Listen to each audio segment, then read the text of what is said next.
Good morning. Welcome to Member Focus Monday. I'm Christina Schaefer, Director of Social Media for HAR, and I am joined this morning by Randy Lemmon of GardenLine, with Randy Lemmon. Welcome, Randy. Good morning. Thank you so much for being here and letting us see your face. I know you're usually on the radio, so we're happy to actually see you this morning. Yeah, sorry to disappoint. Yeah, I sound taller and definitely skinnier on the air. I know that. Well, if you could, Randy, I know you have a very big following, and most of the people tuning in this morning know exactly who you are. But just in case anyone doesn't, if you could just tell us a little bit about who you are and what you do. I'm the garden guy in Houston for News Radio 740 KTRH, and I have been for the last 25, a little plus, going on plus now, 25 years. I took over for Bill Zach in 1990, January of 1996 to be exact. And I had been doing radio and television work for the College of Agriculture and Life Science for a decade before that. And then for about a 5-year stint, right out of college, I did about a 5-year stint with the Texas Farm Bureau, all the radio and television work. So I've been in broadcasting, medium, and agriculture one way or another since essentially graduating from Texas A&M in December of 1984. Wonderful. Well, again, we thank you so much for your time today. Obviously, our members, it's a crazy real estate market right now, and I know you're pretty familiar with real estate. I don't know if you want to share that with our members before we get into some of these questions that I have for you. Oh, like I've told many people before, if I weren't doing this, there's no doubt I'd be in real estate because I've had family in real estate for so many years. I have known about HAR for so many years. My dad was very fond of HAR when he was around as a real estate person, and I have so many friends. I go to my personal Facebook page. I've probably got dozens upon dozens of friends that I've known for years. They're all real estate agents now, so I have a lot of ties to the real estate world in one way or another. And I guarantee you, knowing what I know about the real estate industry, I wish I were in it right now. Yes, it's a crazy time for realtors. They are very busy right now. But obviously, with the hard freeze we recently had, we thought it would be a great opportunity to have you on to provide some tips, not only for just homeowners that watch our show, but specifically also for realtors that are working with sellers that now have brown lawns and dead shrubs and things like that, or possibly dead shrubs, which we're going to talk about. So if we could, I have some questions for you, but I know that our members tuning in this morning, if you also have questions for Randy, type them in and we will get to those. One question that actually it was submitted to me in advance is, why did some people who covered their plants still sustain shrub damage identical to people that didn't cover any plants? Oh, there's not a clear answer. There's not a silver bullet answer to that. It definitely depends on your microclimate. We have microclimates all over the area. There's some people in the Memorial area that are so surrounded by certain tropical plants and buildings and fences that they didn't get as cold as somebody up in the woodlands out in the wide open wind, or Katy, because the wind coming in from the west. And the answer to the question really is because we got down to like 10 degrees for hours. We were down below 17 degrees for a longest stretch in history in the Houston area. So we lost a lot of plants that we normally would have never lost completely, death-wise, to this type of freeze. And let me start by saying, don't let that stop you from planting those type of plants again. This is like a 100-year flood. This is a 100-year freeze. Statistically speaking, the last time it happened was 89, and before that was like 54, and then like 1919, when it was like below 18 degrees for a long stretch in Houston. And that is just deadly to a lot of the plant life because we don't just do all evergreens.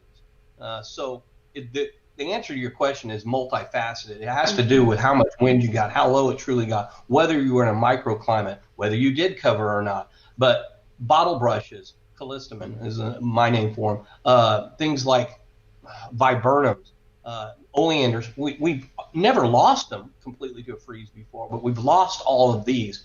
That doesn't mean don't plant them again, because this is not going to happen again in my lifetime. Yeah, that's true. It was definitely a unique event, as you said, like a 100-year flood. It was a 100-year freeze. Um, we also had a question about St. Augustine grass. Do you believe the freeze is going to impact the St. Augustine grass growth this year? There's a distinct line, okay? Anybody that had a fairly healthy lawn prior to the freeze, it's already coming back. The Bermudas and definitely the St. Augustines. In all my consulting work since the freeze, I have not been to a consulting job that had a zoysia grass, but I'm assuming since the Bermuda and the St. Augustine that were healthy prior to the freeze are all coming back, I would assume the zoysia is too. So go back to that line. Everybody on this side that already had damaged grass from sod wedworms, chinch bugs, trout, you name it, if they went into the winter, just ignored the grass because everything was already dead, well, it just killed it further. So it is 180 degrees on the polar opposite side of each other. It is very much alive, and we can kick it in. It's one of the things we can talk about for the real estate industry. What is one of the quickest ways to get back to curb appeal? I'll talk about that in a little more detail later. But then the other side of that equation is if you already had dead grass, it just made it worse. There's no doubt about it. Yeah, I can understand that. We're already having some questions come in from our members. I do want to ask one because I already see that question has come in, and it's just about how to determine whether small plants or trees are dead or if they're likely to recover from the freeze, specifically fruit trees. I know we've seen a lot of questions about fruit trees. So what's the best way to determine if that small plant or tree is alive or dead? I actually have a perfect example right here. This is a cutting from a citrus tree on my property, and it looks horrible, right? It doesn't even have any leaves on it, and I got a lot of citrus trees that are already starting to emerge leaves. But two tests everybody can do.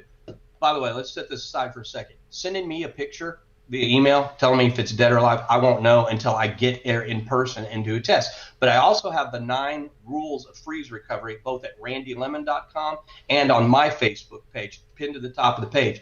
You go through those 9 rules of freeze recovery. They're going to cover pretty much everything you have in your landscape. And 2 of those rules apply to citrus. So we're going to cut into the limbs right now. Now, I know I don't have a way to zoom in on this, but I think you'll be able to see for yourself that there's plenty of green in there, just in the inside of the rim. Right there. But the rest of that did not look good. But you get in there and you start trimming. The other way, instead of trimming, is to scrape the bark. And I use this tool. It doesn't work as good as a pocket knife or a sharp knife. But I'm going to scrape a little bit of the bark away. And once again, look how much green is right underneath that bark. So this plant in particular is still very much alive, though it doesn't look it. So again, just sending a picture doesn't tell the whole story. You got to get in there and start pruning back. And if I didn't see brown, I just saw brown, I didn't see green. I saw green, I stopped. So you prune until you see green. And then the answer to both the lawn and things like the citrus to bring things back, and it can be azaleas we're pruning, anything that's still alive once we see the green. We're going to be, and this is going to be on a tip sheet I'm putting out this Thursday morning at ktrh.com, our weekly email blast. Free, don't cost nothing. It'll eventually make it onto the GardenLine with Randy Lemmon's Facebook page too. But we're going to be talking about aggressive feeding or focus feeding. And focus feeding is going to be important so that the citrus tree is going to get citrus food a little more than it normally would. And every time I do any type of feeding, I'm going to follow it up and saturate it with any liquid organic out there. And I don't care what it is, as long as it's liquid, as long as it's organic. If we follow up any type of feeding, whether it's citrus or azaleas or hibiscus in particular, use the focused fertilizing. They all have their own, I guess, label of fertilizer, and it's important. And instead of doing 2 times a year, say on azaleas, we're going to do it 3 times this year. So we're going to kind of compress that feeding time. And on the citrus trees, normally it'd be about 4 feedings. Let's find a way to do 5 feeding, because every time we're going to do the liquid organic after that. So that's a great question to get us started. Absolutely. I'm seeing a lot of questions coming in about sago palms. Melissa said, sago palms need to be stripped. What's the best way to go about it, and what tools are needed? Au contraire. Was it Melissa? Au Yes. contraire, mon frere. I don't like what's going on out there right now. If the sago palms are in their normal position, the fronds that are any palm tree in its normal position, they're brown. Let's leave them alone for a little while. Let's give it a couple of months so the new fronds will come through. Once the new fronds come through the crown, and of course, on one of the videos we've done a couple of times since we started doing a lot of this live Facebook feeds about freeze recovery, is to look for that fuzzy core in the middle of the sago palm that also still has the needle sticking straight up. You see that fuzzy core, it's alive. If you have any green down the stalk, in the middle of the stalk, leave them alone if they're in their upright position, because it is going to look hideous. Speaking of bad curb appeal, right? It's going to look hideous in this community for a long time, 2 months, until all the new fronds start coming out. So if they are not flopped over or not dark brown, leave the fronds on the sago palm until you get to the new fronds coming out of the core. Then you can start taking all of them away, or one row at a time moving upward. That is great advice there, and hopefully the Yeah, but people no haven't one's started listening to cutting it. those down yet.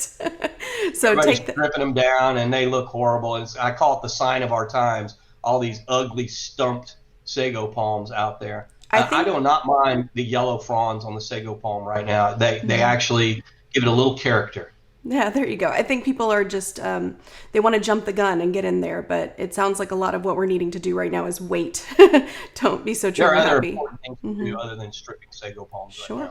now. Syed's asking a question about what's a great product to kill weeds without killing grass. Well, I have a ton of tip sheets at randylemmon.com. I've done a lot of tips on Facebook. You need to start following our schedules, following our tips, telling people that there's this one weed killer doesn't work out there. You're looking for right now broadleaf weed killers. The key to success in using broadleaf weed killers in the Houston market, in the Gulf Coast, is adding a surfactant. We have tip sheets. I've written about it in my book. I have like a whole chapter dedicated to surfactants in this book, because most people that use weed killers here and don't add a surfactant, the weed killer is not sticking to the leaves, because everywhere across this region, 90% of us have hard water, right? Whether it comes from a municipality source or even a well. We have hard water. That hard water mixed with the weed killing herbicide doesn't stick to the leaf surface because of the hard water. So we break down that surface tension with the surfactant, and then that's how we get the weed kill. But ultimately, what was the name of the person who asked that question? Syed. Sorry. Syed, the way to keep your yard weed free is to follow my schedules. All right. Our fertilization schedule has been around for 20 plus years. It works. All right. And it does not include weed and feeds. All right. And I got two really, I want to save these. I got two really important rules for real estate agents to follow if you want to make sure it's not just about curb appeal, but make sure everything stays healthy before, during, and the sale of the house. All right. So let me make sure we get to those two very salient points later. But one of them has to do with just keeping up with the lawn fertilization schedule. Don't go to big box stores. Get the products at the local independent nurseries, garden centers, the local Ace Hardware stores, the local feed stores. They know how the schedule works. The big box stores, if you go and just go get a bag of Scott's Bonus S, well, you may green up, you may kill a weed or two, but now you're also killing the root system of the trees and the palms in the area. They don't tell you that unless you read the back of the bag. And the back of the bag of a weed and feed should scare you. Melissa actually thanked you. She said she's so glad she asked about the sago palms because her neighbors are stripping them and they look horrible. So she's glad she asked that question. So thank you. A couple questions came in actually about Japanese blueberries. A few people are saying they look completely dead. Is there any advice or any way to tell for sure? Yeah, the same thing. Most of them are in like what we call tree form. So there's a trunk on this, and then a couple of feet, then you have more of a columnar or rounded effect. You just get down there on that trunk of that tree and you start scraping. This is not bragging, but in the dozens upon dozens of consultations I've done in the last 4 weeks, I have not found one live Japanese blueberry. There have been a couple people showing me growth coming up from the very base of the plant after they've cut all the dead wood out. And I'm well, fine. If you want to keep that, it's going to be 8 years before it's that size that you had again. So my advice is on the Japanese blueberries, I know it hurts, but let's just rip them all out and start over. They're one of those plants, like I mentioned earlier, that this is horrible grammar, but it keeps coming up. Don't not plant them because they froze. We're not going to have that kind of freeze again, and they're still a great specimen for our landscape around here. But waiting for them to come back from the root systems, waiting for the bottle brush to come back from the root systems, it's going to be years before they're a significant size. So that's why starting over is going to be the norm. Okay. We actually have an olive tree question that came in too. Nuri said, we live in Pearland. We have 2 olive trees that have thrived for 17 years. After this freeze, the leaves started to turn brown and the tree bark is split in a few locations. Is the tree alive or dead? What should we do with the splitting bark? Well, Nuri, that's where one of those rules of the 9 rules of freeze recovery came in. It is number 9. On plants that never suffered from freezes before, like the olives and even sweet olives, they are split like crazy. That split, if there's more than one tiny little split, if you see one like maybe 2 or 3 inches long, oh, maybe there's hope. But I have seen 2-foot long splits in olive trees in my consulting business, and it's hard to take because I love the olive trees too. I love the decorative niche you get with an olive tree. I like the sweet olives near front doors because the smell of the blooms. But they are, as we say in our business, they're toast. They just aren't. They didn't make it. The Japanese blueberries didn't make it. The bottle brush didn't make it. The viburnums didn't make it. But there are a lot of plants, and we're going to be talking about them over the weeks and months. Another good reason to be signed up for our weekly email blast. Another reason to follow me on Facebook, GardenLine with Randy Lemmon. Let me just tell you, I don't need any more personal Facebook friends who are real estate agents. I got dozens of them already, and family members too. But on GardenLine with Randy Lemmon on Facebook, we're going to post plants that made it through the freeze with flying colors. They thumb their nose at the freeze, and we're going to build an arsenal of those type of plants for people to actually get planted. But I'm still going to warn everybody, don't give up on that what you lost. If you want to go get a new Araucania olive tree and replace what you had, this is a good time of the year to do that. Okay, wonderful. A lot of questions coming in, and we'll try to get to as many of them as we can. But Randy, I'm sure if you have time later today, if we missed any of the questions, you could probably go in there on Facebook and answer. And I saw somebody was saying, I have before and after pictures. So I know that they can actually reach out to you for consulting as well. So if somebody has specific things, do you want to tell us a little bit about that? Well, let me talk to the real estate minds out there. I've done consulting for friends in the real estate business for years. Started with my own dad, right? And one of the things he'd do is he'd call me out and he'd pay me a little fee to put a little report together on what stays, what goes, what's working, what's not working, how to improve the curb appeal. But as low tech as this sounds, and I don't have a separate website for it because I don't need more email and I don't need more websites or Facebook posts. As dorky as this sounds, here we go. You get a hold of me on consulting at randy@ktrh.com, but you have to have either the word consulting or consultation in the subject line. A little algorithm sends it to a separate file folder because I obviously am getting I am getting a ton of email questions about freeze recovery. I simply cannot answer them all. But if I do a consultation for somebody, obviously I'll be following up on emails with that. Because there is a fee involved, but I have lowered the price just as for post-URI free stuff I want to help as many people as possible. And I definitely want to help my real estate friends out there because I know what a great market it is for them. So if you're willing to spend this little extra money for the education and the knowledge, bringing it out there.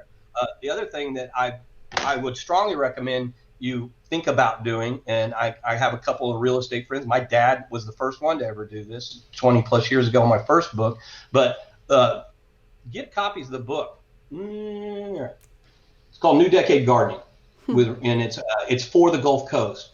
And if you can find this, where I mentioned these Ace Hardware stores, these nurseries and garden centers, get a copy of this. Give it to your client who you're closing a house with. It is honestly one of the best little closing gifts. They're $14.95 on pretty much every store. With their sales all the time at Ace Hardware stores, stock up on them, or at that ktrh.com email. If you want a whole box of them, I will work a deal for you. Then you get it at the box at the wholesale level. If you've got a bunch of closings coming up over the next several months, and whenever I hook somebody up with a whole box, I'll personalize the first few for the upcoming closing. So it's a great idea. It's a great marketing tool. And I offered to Christina, ladies and gentlemen, and entire HAR. HAR knows what I feel about them. That's I have a soft place in my heart because I know my family has always been fond of HAR. But we got to figure out a way to do like a book signing at an HAR store on a Saturday when I get done with the radio show. In the future, I'm a little busy right now here in March, April, and 1st of May. My Saturdays are spoken for because of GardenLine, but I'll do something in the future for HAR. There's no doubt about it. And I want as many real estate people to get this book into people's hands. And here's why. How many you real estate agents are dealing with people coming in from other cities? It's a lot, right? Mm-hmm. And they need these rules. They need these protocols because what they came from, the gardening is totally different down here. They need to erase their garden memories from Tennessee or Michigan or Pennsylvania, and they've got to start honing in on Gulf Coast gardening practices. And that way it's a little bit more successful for them right away when they move into the house versus a year or two later, they finally figure out this GardenLine show is going to help them out. So let's get them the help right away. Wonderful. So getting to a little bit of curb appeal, and just for investment wise, for anyone who had maybe a vine or wall on their house, those are very popular in the Houston area, that maybe froze and is now dead. What would you recommend as far as vines or coverings? Is there a best vine that you can get, or is this back to, it died this time, but it might not die again? Okay, depends on the vine. Kind of like what we talked about, with microclimates. Depends on the vine. I'm gonna back you up and tell you au contraire again. Most of the fig ivy vines are still very much alive. Most of the jasmine vines are very much alive. We actually covered those two videos and GardenLine with Randy Lemmon's Facebook page, and there are going to be more videos like this in the future. I got to find somebody who's got a fig ivy vine wall who will let us come out and shoot a video with them putting the elbow grease to work. It's just a matter of removing the brown leaves. Do you do that with a broom? Sure. Good old-fashioned push broom up against the wall on the fig ivy. We want to erase all the brown leaves, but it's down at the base. It's alive, and fig ivy grows fast, and it'll come back to life. Jasmine vine grows fast. We just need to get rid of as many of the brown leaves as possible. The only vines that might be dead completely, well, they were the tropical kinds, the alamandas, the bougainvilleas. I know I'm missing one on there, but they are definitely dead if they weren't protected at the root system, the base. And most everything that is we consider like an evergreen vine, they're coming back. It's going to take a lot of elbow grease. You got to erase softly with a leaf rake or a broom and start wiping the walls clean. Okay, that makes sense. Kelly asked, what is a fast-growing bush that works to disguise homes behind a fence? There are actually many. You could actually Google search my name. I'm pretty sure you can say Randy Lemmon and then hedgerows, barrier shrubs, like that. And they're just off the top of my head. We have tons of success because they're an evergreen and Texas native with Texas wax myrtle, southern wax myrtle. Iliagnus made it through this freeze. They're a great fence hiding shrub. My favorite fence hiding shrub is not something that goes up just to the fence and then that's it. I like the hiding on a fence to be above the fence line and taller, and you get that. Then you have trunks down from the fence line and below, and it looks really classy. It looks very clean. But things like Eastern Palatka hollies, any of the holly shrubs, they made it through this freeze. Cherry laurels, that's another good one. I tend to stay away from recommending things like red tip photinias and ligustrums because they are so prone for fungal diseases, but they may be actually a great stopgap for the next 3 to 5 years because they will be in stock. They did make it through the freeze, and if you're willing to stay up with the fungicide treatments, I can start adding that back to our arsenal. But if you're a person that plants something and then ignores it, it's going to get ravaged with fungal diseases, and that's why we don't recommend red tips and ligustrums. But I know I'm missing a few, but if you research, I've been doing this for 20 plus years. The writings, for sure, we've been doing since like 2002 and collecting them on emails and websites.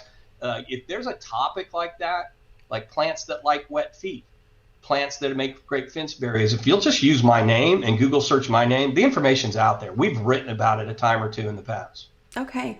A few people asking about some specifics. I'm just going to kind of go through them quickly so we can get to as many as we can. Deborah's asking about a crepe myrtle that went all black. We also That's not because of the freeze. That happened last fall. You had an insect infestation. Again, so you want to find something simple, quick about that, right? Randy Lemmon and black sooty mold. There are also giant bark aphids that cause this on crepe myrtles. What's the other one? Crepe myrtle bark scale causes blackening. It's an insect problem. Always it's an insect problem. It's not a disease, right? The black sooty mold sets up in the honeydew from the frass of the insect doing its business, eating stuff, doing its business. That becomes a honeydew. And then the black sooty mold in the air sets up shop on the honeydew. So when you see shiny leaves, you know you've got an insect problem. You take care of that first, you will never get to the black problem. But again, you could look up Randy Lemmon, crepe myrtles, black sooting mold, you're definitely going to get a lot of great tip sheets on that. No one should ever get to where a crepe myrtle is showing black on the barks and the limbs. That means they totally ignored the insect problem for upwards of 8 months. Okay. Rhonda had a question about her 60-year-old azaleas that now look dead. She said, not sure where to start cutting back to see if they're still alive. Start at the top. First few inches, start looking at the cuttings. Do you see green? Stop. Normally at this time of the year, we'd be pruning them anyway when they were done with their blooms and then feeding them. And what did I say about aggressive feeding? So instead of feeding right after the prune and then 6 weeks later, let's move that one up at 4 or 5 weeks after the first prune and feeding, 4 or 5 weeks, and then 4 or 5 weeks again. I want to get at least 3 feedings on the azaleas in. I think you'll be surprised how much they are alive. Yes, they look horrible. They got burnt up, but most of the southern indica, the ones that have been around, the Formosa type azaleas have been around for 50 plus years. They're very much alive. I have noticed, and some of you may know this name out there, you real estate folks, but the Encore azaleas, they're toast. Well, they just look horrible. They always look horrible. They never look good. Don't ever plant Encore azaleas in the Houston area. Okay. So Beth was taking a look at the lawn fertilization schedule that you have. She said, we missed the February 15th treatment. I'm guessing we just start on the March 15th? No, you didn't. That's like those people that have been following us on Facebook have followed GardenLine for years and listened to the radio show. We've been telling everybody since the freeze, just assume we're starting over and with all the February stuff. You have another 2-week window. Today's what? Ides of March, right? Today's the Ides of March, March 15th. We're going to stop that early stuff, that February stuff. We have that 2-week window to get it done right now, because then it gets us to April when we also jump into our normal fertilization schedule.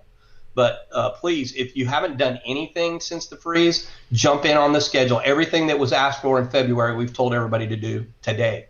Wonderful.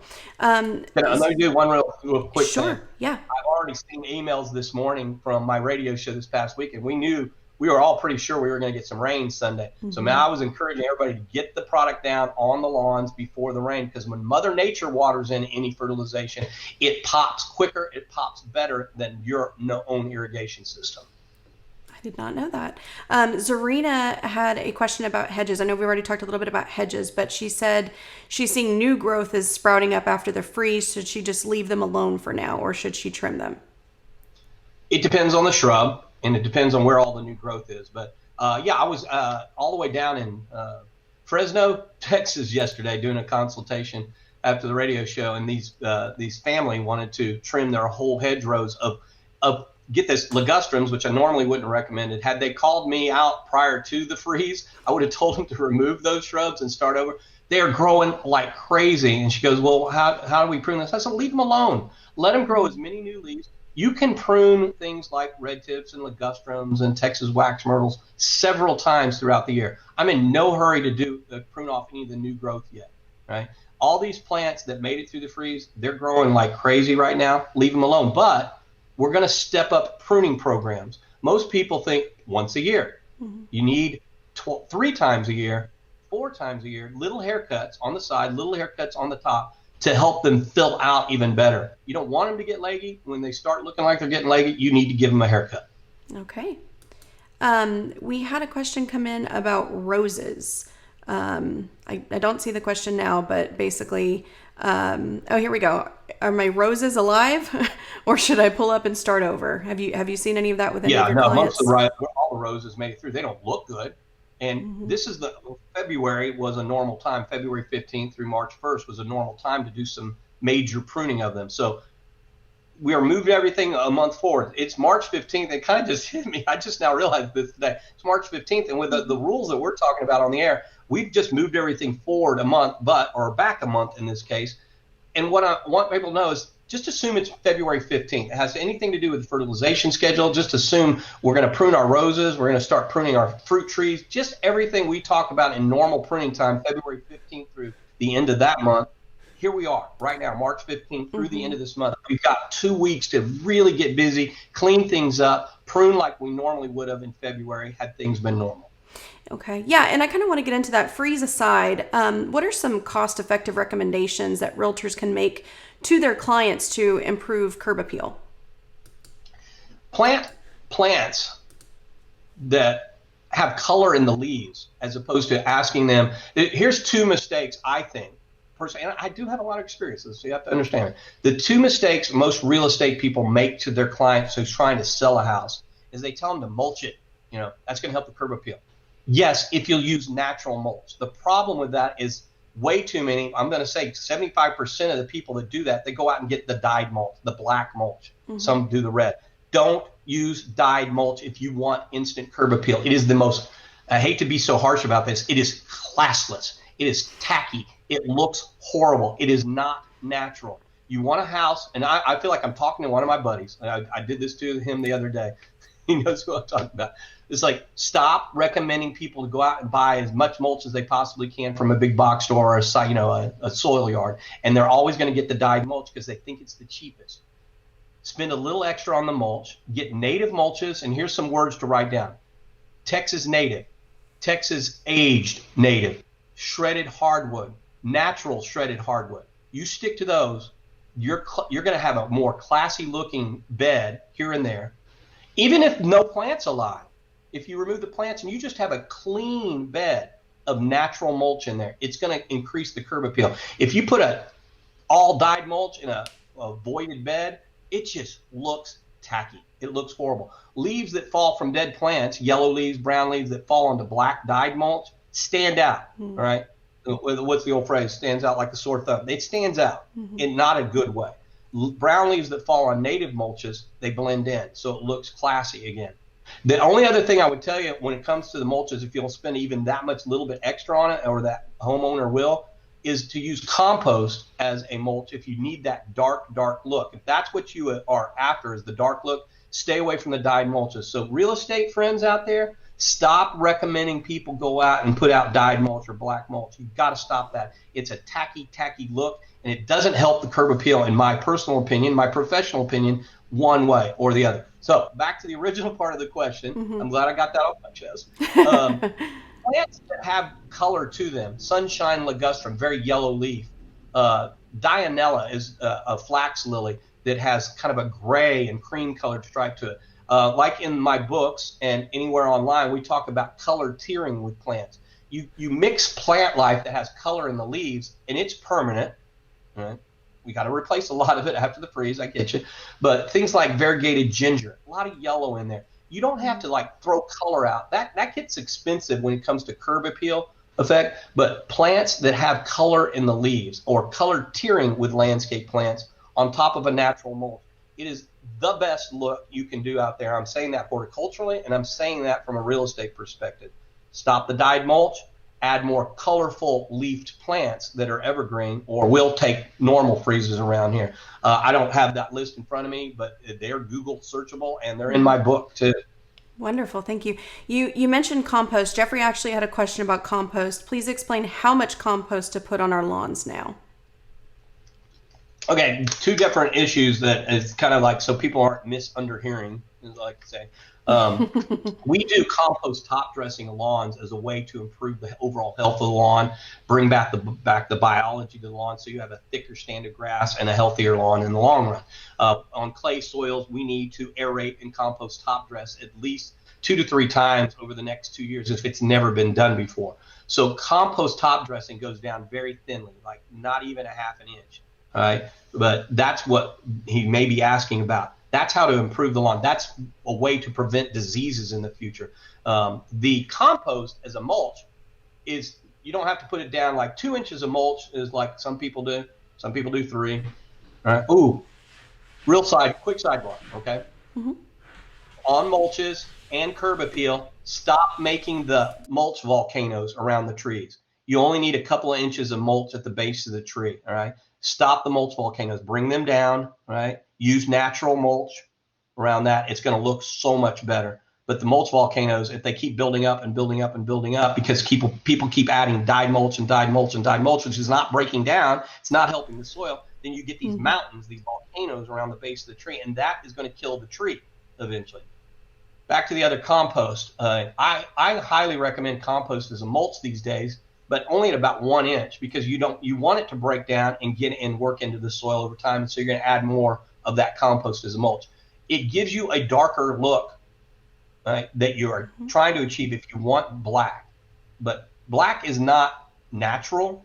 There is not a black look on a plant or a plant life in nature, right? The only way they get black is to make a dye out of it. Mm-hmm. And that dye, I don't care if it's organic dye made out of soybeans, whatever it is, that is leaching into the soil, and it's poisoning the root systems of plants. It's poisoning the natural, natural bacteria, the good fungi that we want.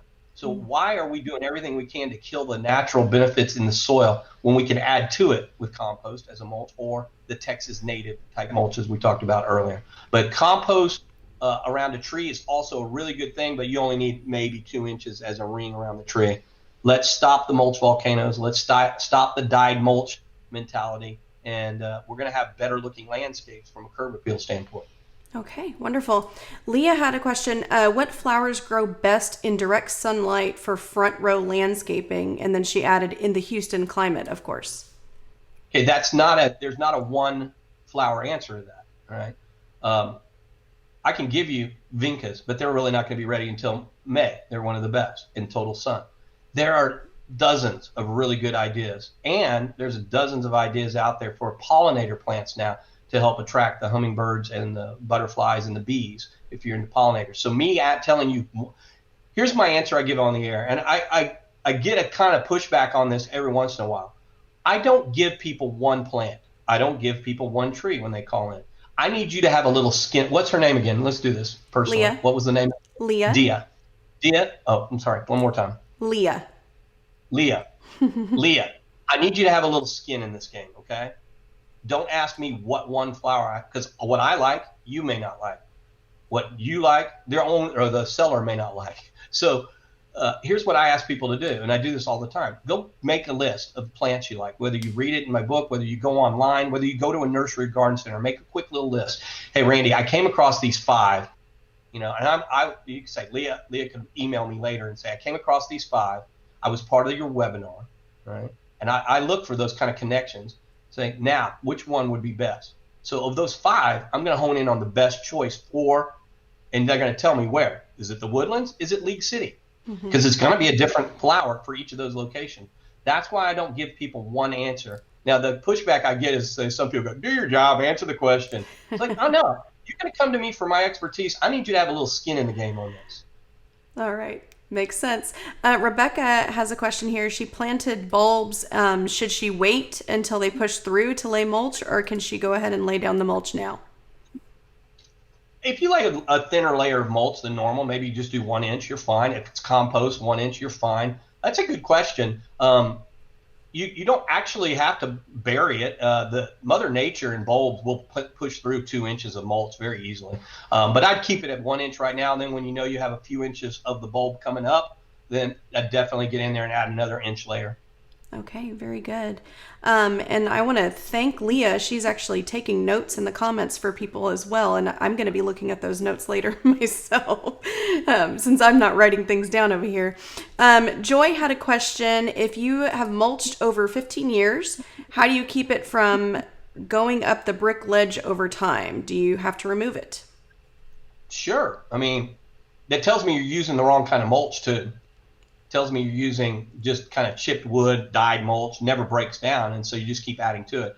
Most people that use the really aged, well-aged, double shredded type mulches and the compost, it starts working its way back into the soil. It decomposes over time, and if you just keep building up, then you're using the wrong type of mulch. That's number one. But yeah, you can remove mulch anytime you want, and that's been the most common theme when I go out to consultations, and they have been using dyed mulch, but they're not using it on purpose. They bought a house. This is one of the consultation clients I've had a lot lately. They bought a house.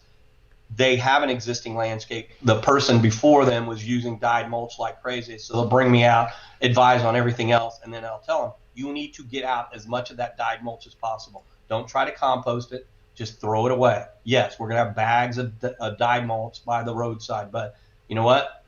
Get it out of there best you can. You're never going to get 100% of that dyed mulch out of there, but get it out of there as best you can, and then start adding the healthier mulches or the healthy compost, and that's going to remediate the soil immediately. But if you keep building up and it's not decomposing, you have no problem with you taking a few inches off every year like that. But it also tells me you're using the wrong kind of mulch. Okay.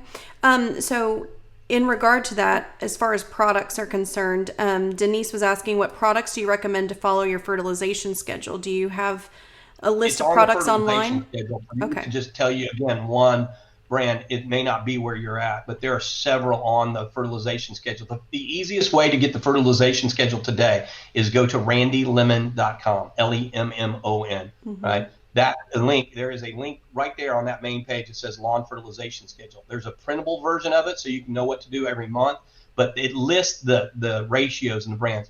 I'm particularly fond of a couple in the Houston area.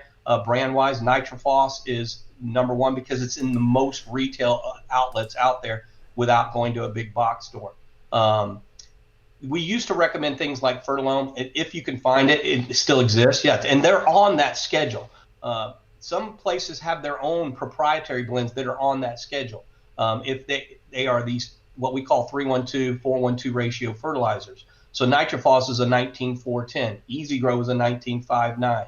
Fertilome was an 18:4:6. Our friends not far from my house, D&D Feed in Tomball, has like an 18:4:6 too. You see the general numbers in there, but they need to be designed for southern landscaping, for Gulf Coast gardening. You cannot find those at big box stores. You're not going to find those at mass merchandisers, okay? So when you go to Lowe's and Home Depot and Walmart to get your garden stuff, you're already making the worst first step.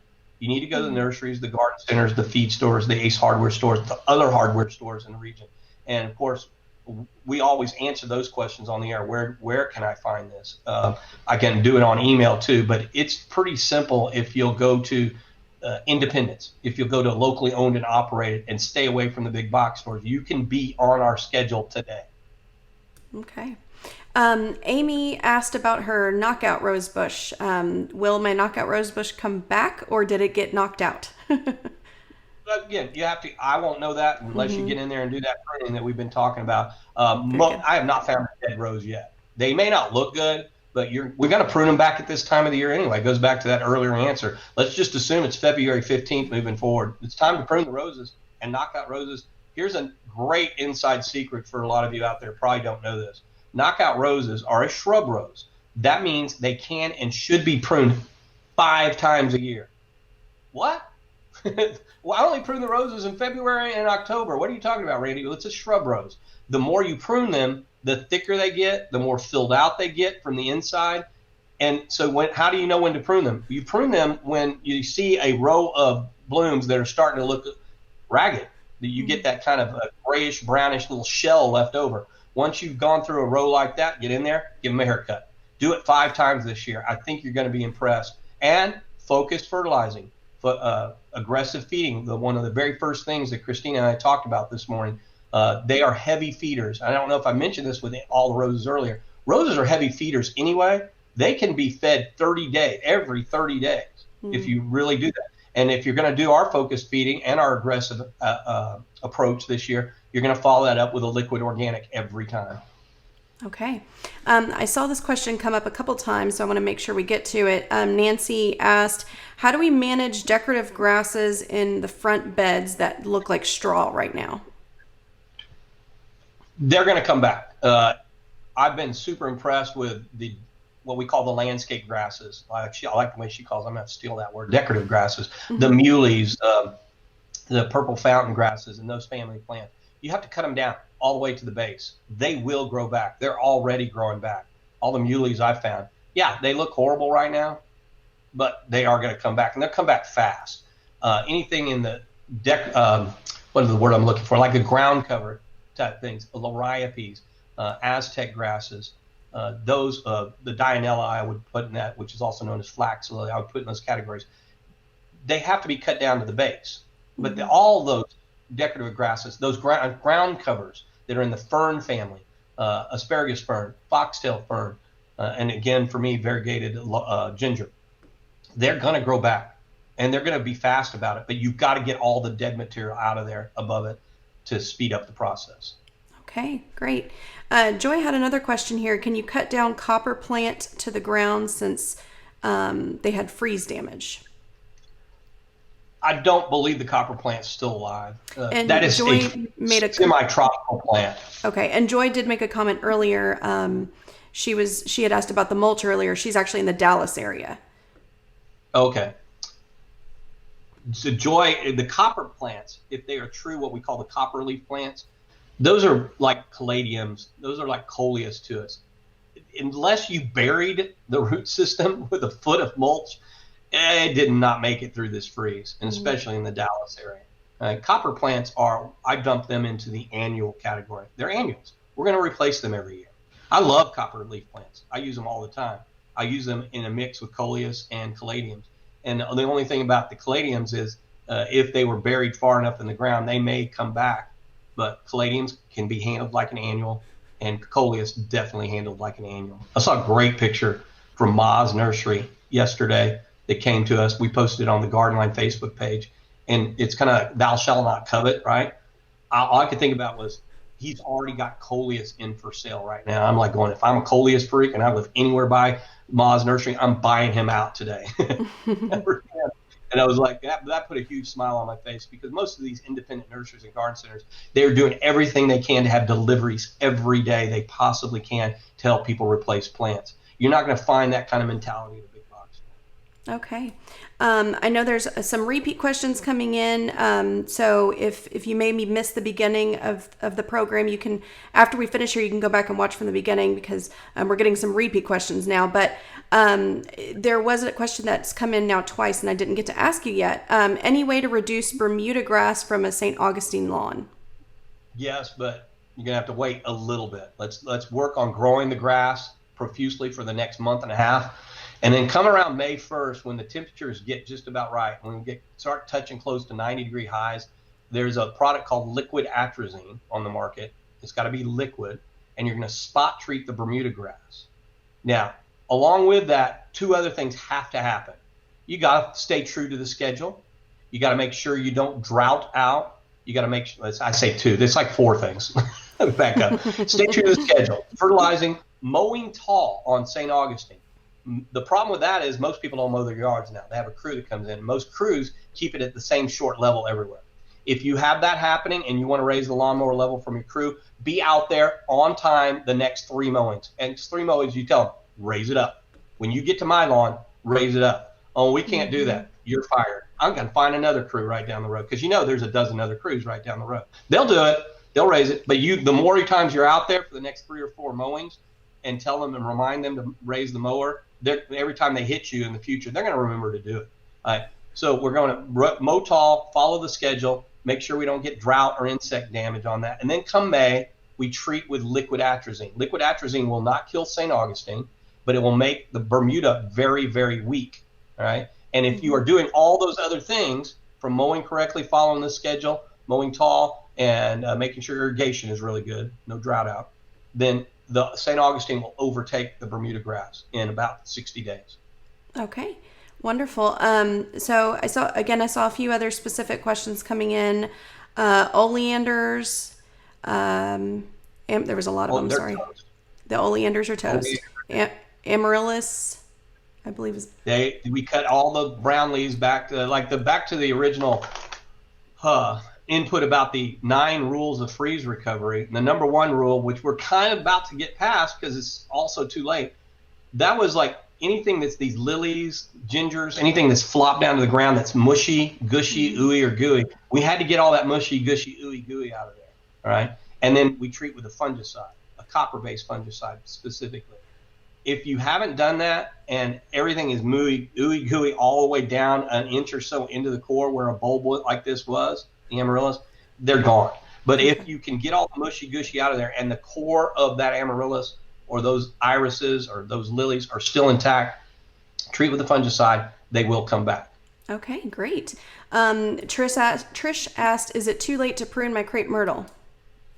No, it's never too late to do the right thing, and please don't prune it the way you see everybody else pruning it. I would love for that person who just asked that question, if you've never read anything about the crepe myrtle massacre or the annual crepe murder that goes on here, you do not cut crepe myrtles back to the same place every year. It is such a disaster. It's not good for the crepe myrtle. It's a tree. Do you prune back any other tree to the same spot every year? I'll answer that for you. The answer is no, you don't. All right. So pruning crepe myrtles is all about just getting last year's bloom pods off. All right. If you have a crepe myrtle right up next to the house and you have to prune it every year so it doesn't touch the second floor or the ceiling or the roof line, well, that plant was planted in the wrong place to begin with. Might as well remove it. Right. But crepe myrtles are just a light trimming. We get rid of old seed pods. They'll do much better. Everybody go to my Facebook page right now if you're at a computer, and you can go to a second page. That is a crepe myrtle that has not been pruned in 20 years. That's the way a crepe myrtle should look. But that person admitted prior to listening to GardenLine 20 years ago, they used to prune it, that little crepe myrtle back to the same place every year because they see landscape crews doing it. Right? Let me be blunt about this. There's 5,000 landscapers in the Houston area. 5 of them know what they're doing. Sad, right? But if you see a landscape crew pruning crepe myrtles back, that's errant thinking. It's such a bad move, and it's so. And we go, well, it still grows back every year. Well, crepe myrtle is very resilient, but you will get way more blooms if you see that picture on the top of my Facebook page. It's the profile picture at the top of GardenLine with Randy Lemmon's Facebook page. That's what happens when you leave a crepe myrtle alone for 20 years. Obviously, that crepe myrtle there doesn't look like that today, but it's still very much alive, and they're not going to prune. So Okay. I get passionate about that because it just drives me crazy when I have friends, family members who live in the Woodlands area. In the Woodlands, you didn't used to see dyed mulch. In the Woodlands, you didn't see people pruning their crepe myrtles back. But more and more people have moved in there from outside of state, and they see a landscape crew putting dyed mulch down. They see a landscape crew pruning crepe myrtles back to the nubs, making all the lawn mowing crews mowing St. Augustine too short. They just follow suit until and unless they come across something like GardenLine with Randy Lemmon. Okay. So Randy, again, you've shared so much this morning. Our members are thanking you in the comments. Our actually IT, yes, I want to let you give all of that stuff again, but I did want to say I want to help my real estate friends out there. There's no doubt about it. Our IT director, who I happen to know is one of your biggest fans, he said your fertilization schedule, along with the advice on how to mow as high as possible, keeps his lawn looking great. Every year it looks like a nice green lawn cake. So thank you for that. And please, I know there's some questions that we didn't get to. There was a lot of repeats. So if we didn't get to your question, maybe go back and watch from the beginning because there was a lot that was discussed and a lot of repeat questions were coming through. I do want to give you one more chance, Randy. Tell them everywhere they can find you and everywhere they can get in touch with you. Let's start with, if you are a smart real estate person and willing to invest a little bit of money into closing gifts, I got to give credit where credit's due, even though he's no longer with us. My dad was the first one to take my book to closings, and of course I'd sign them for specific people. But get out there and get your hands on the book. They're at Ace Hardware stores. They're at the independent nurseries and garden centers. If they're out, let me know. Them or reordering books right now is not their priority. I know that, but I need some covert operatives out there, as we talk about. Let me know. But I can also answer emails as to where to find the book if you give me specific locations like Major Cross Street. But this for $14.95, and a lot of them have it on sale, but for $14.95, it makes a great closing gift, especially if you have clients coming in from out of state, or even a different city. If they're coming from Dallas, they need this book above and beyond some of the others. I want to help real estate friends, not just today, but down the line. This has nothing to do with the freeze recovery. I've done this for years with real estate friends. They hire me as a consultant, so I'm an objective observer, and I can tell people what stays and what goes upon a sale of a house, or if somebody's trying to buy a house and they want to know whether it's worth saving this tree or that tree or not. And tell you a fun little story real quick. I did one of these consultations for my buddy Jack, and he wanted to know what was dead or alive from the freeze. The first thing that caught my attention was there was a tree way too close to the foundation of the house. That needed to come out if you wanted to save the foundation of the house for the future. And I advised both the seller and the buyer that has to happen soon. And I mean, not today, but don't let this go another few years on that. So I like being the objective observer. I can help put a little bit of game plan together for people out there and make it curb appeal ready for a sale of the house. That is especially one of the things that I'm good at. And all I ask you to do is, I don't have a fancy website for it. you send me an email to randy@ktrh.com. Just make sure that the word consultation or consulting is in the subject line, and then it goes to a separate email file. Also, if you would like to buy books in bulk, just make sure the word books is in the subject line, and we'll hook you up one way or the other, because I do want to help. I am passionate about the real estate industry because I have way too many family members and way too many friends that are involved in it. So I know enough to make me dangerous. Well, again, we thank you so much. Everybody's thanking you in the comments. Leah said, keep getting on your soapbox. It's valuable information. So, and she said, and special thanks to your dad. So again, Randy, thank you so much for your time this morning. Go check out his website. Go check out his tips. You can follow him on Facebook and get a lot more information in the future. That is it for this Member Focus Monday. Next Member Focus Monday, we will have City of Houston Council Member Tiffany Thomas. She is the chair of the Housing and Community Affairs Committee. So we're going to have a lot of questions for her next week. Randy, thank you again for your time today. You're welcome. And by the way, real quick, website is just randylemmon.com, 2 M's in the last name. That takes you all the GardenLine pages at KTRH. And the email, just make sure that the subject line has what you want to talk about in there, because if it comes in generically, it goes into a separate file folder. And with about 1,000 a week, I can't answer them all. Wonderful. Thank you.